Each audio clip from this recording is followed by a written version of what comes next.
और तू सोचती है कि तेरे मुख से मुझे वैकुंठ मिलेगा, तुझे देखने से मुझे वैकुंठ मिलेगा। तो ये तो है बहुत बड़ा भ्रम है। काहे को घूंघट काढ़ती हो, अपने यमन का वो दिखाती थी, अपने स्वरूप का लीला दिखाती थी जा कर के, कभी घूंघट करे कभी घूंघट उतारे। काहे को घूंघट काढ़ती हो, मुख देख के कछु हम छीन न लई हैं। जो तुमरे मन क्रोध बसे तुम बैठे रहो, हम अंते चितइए। अरे जो मन जोरी भरे रसगोरी, पाए पड़ो अब एहु न आइए। अरे राम भजो पद आगे धरो, तुमरे ते वैकुंठ न जइए। तुम सोचती हो वो सब मेरे साथ गए, फिर भी तुम्हारे मन की जो भी मनोकामना है आओ पूर्ति करते हैं। गोस्वामी तुलसीदास जी महाराज कह रहे हैं कि जो संतों की सभा है वो आम का बगीचा है, चौदिसी अमर आई। और आम का बगीचा बड़ा सुंदर होता है महाराज, बहुत सुंदर बगीचा होता है।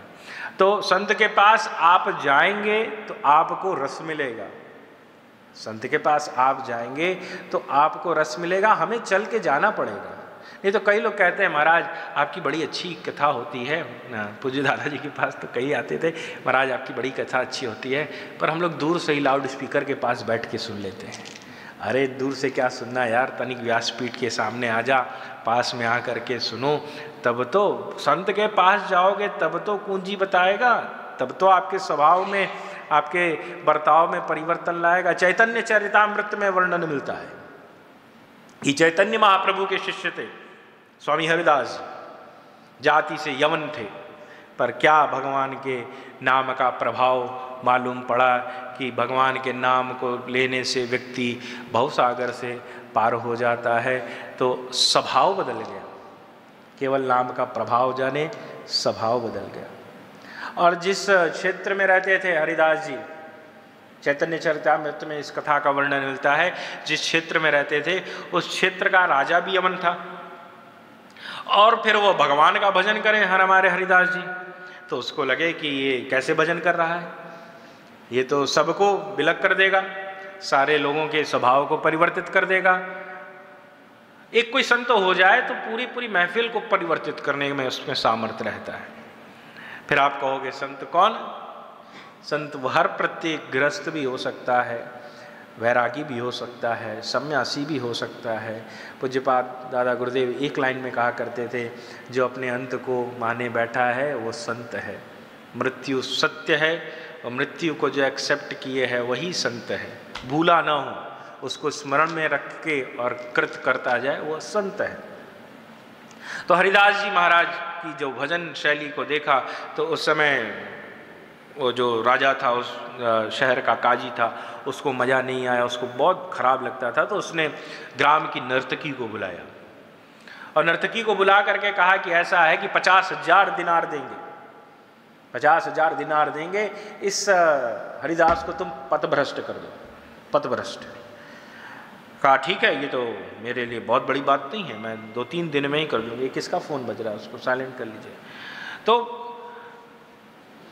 आप कैसे भी करके इसको पथभ्रष्ट कर दो। जिस समय कहा है तो नर्तकी ने कहा ठीक है महाराज, हो जाएगा, कौन बड़ी बात है। अब वो रोज जाने लगी संत के पास। संत के पास पहुँचो तो पहले यार, रोज जाने लगी। अब जब पहुँचने लगी तो 1 दिन बीता, 2 दिन बीता, 3 दिन बीता, 4 दिन बीता, 15 दिन बीत गया। और बात तो यहाँ 3 दिन का था। अब 15 दिन बीत गया और ये हरिदास जी महाराज अपने आसन पे बैठ करके, चैतन्य चरितामृत में वर्णन है कि 2.25 लाख नाम लिया करते थे। अब जो व्यक्ति 2.25 लाख नाम रोज लेगा तो उसके पास समय कहाँ मिलेगा, उसको कहाँ समय मिलना है। तो वो बेचारे 2.25 लाख नाम रोज लें और फिर कुछ समय मिले तो भगत आके घेर के बैठ जाए तो उनकी समस्या का समाधान करें। 15वें दिन उस समय हरिदास जी ने कहा है कि लाली तू रोज आती है, रोज आती है, चल तेरे मन की जो भी पूर्ति है वो मैं कर देता हूँ, आजा। और तू सोचती है कि तेरे मुख से मुझे वैकुंठ मिलेगा, तुझे देखने से मुझे वैकुंठ मिलेगा। तो ये तो है बहुत बड़ा भ्रम है। काहे को घूंघट काढ़ती हो, अपने यमन का वो दिखाती थी, अपने स्वरूप का लीला दिखाती थी जा कर के, कभी घूंघट करे कभी घूंघट उतारे। काहे को घूंघट काढ़ती हो, मुख देख के कछु हम छीन न लई हैं। जो तुमरे मन क्रोध बसे तुम बैठे रहो, हम अंते चितइए। अरे जो मन जोरी भरे रस गोरी, पाए पड़ो अब एहु न आइए। अरे राम भजो पद आगे धरो, तुम रेचते वैकुंठ न जइए। तुम सोचती हो वो सब मेरे साथ गए, फिर भी तुम्हारे मन की जो भी मनोकामना है आओ पूर्ति करते हैं।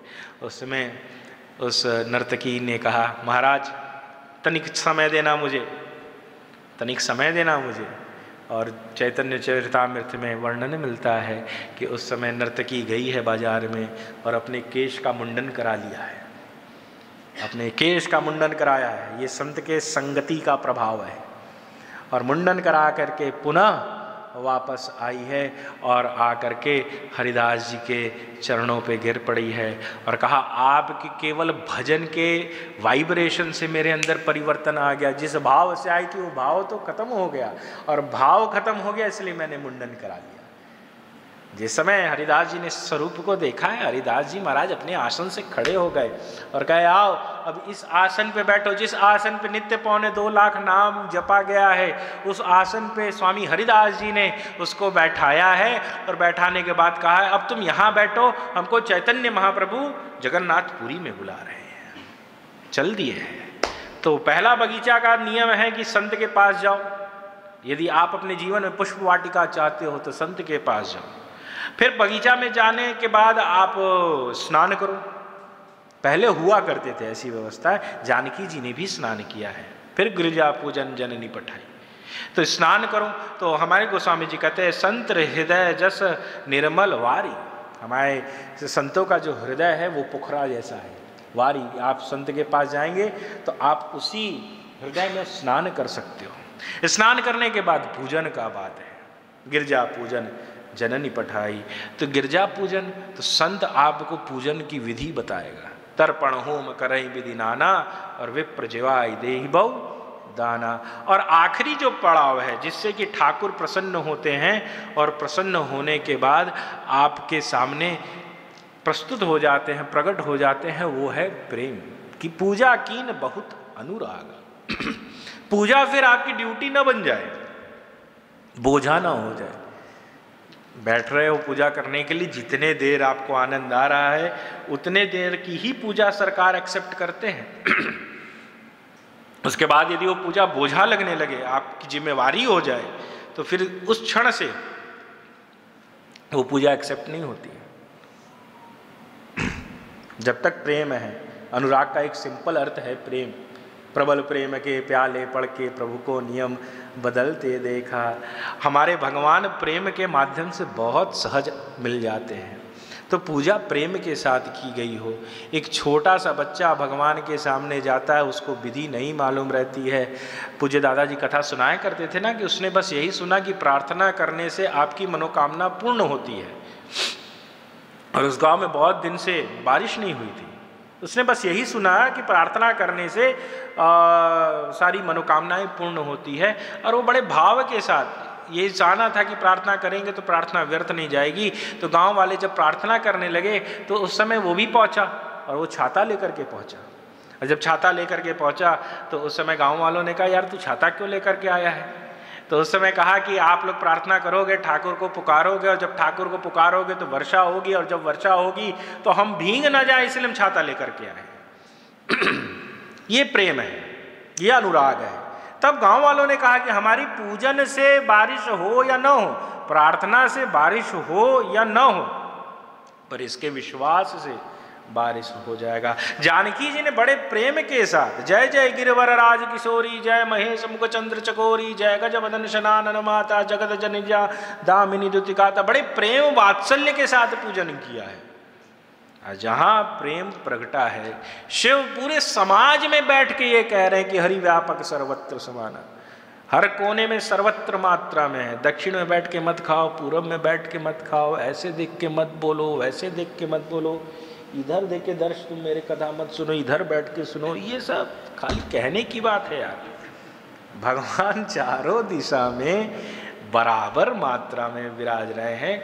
अब जिसको मैं इसी शहर में सीखा कि जिसको दुकानदारी लगानी है वो फिर आपको दिशाओं का ज्ञान कराएगा, भ्रम पैदा करेगा। गोस्वामी जी ने बहुत स्पष्टीकरण से, गोस्वामी जी को मालूम था कि कलिकाल चढ़ेगा तो चरम पर होगा, तो छोटी छोटी विधियों को रख दिया जाए जिससे कि प्रत्येक व्यक्ति तनिक भजन कर ले। अब नहीं तो दिशा बता दिया जाए तो अब फिर फ़ोन खोलो, अब मैं पूछूं कि पूरब किधर है, तो अब तो आप तो इतना जानकारी जो होंगे बुजुर्ग लोग वो बता देंगे, नहीं तो यदि हम तुमसे पूछे पूरब किधर है तो पहले तो फ़ोन खोलना पड़ेगा, पश्चिम किधर है। हरि व्यापक सर्वत्र समाना, प्रेम ते प्रगट हो ही मैं जाना।